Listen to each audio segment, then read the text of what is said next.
Well, so when we first started doing this in Kenya,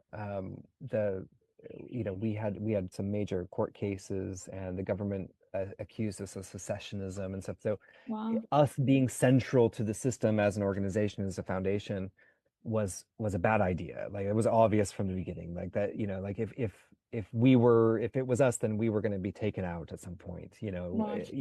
either by force or by whatever, or new forms of regulation or something like this. And so, being able to have a database, right, that would have memory, remember commitments, that Yeah. would be able to have authentication, like whose commitment was it, right?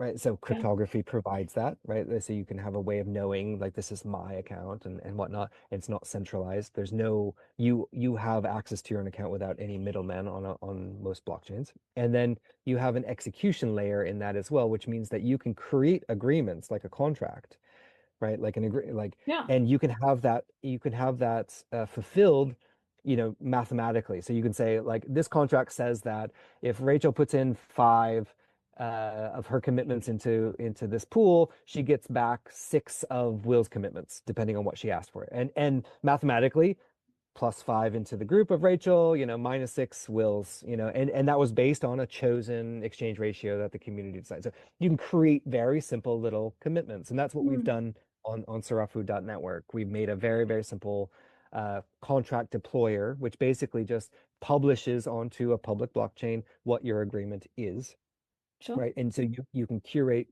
what value goes in there. You can choose dollars if you want. You can have time credits, whatever it is. It's totally agnostic, and then you can determine how can those things exchange with each other. You create a little pool, and there's those four simple rules. So you curate, you value those things, and you create limits on them, and you allow exchange. Real Mm. simple.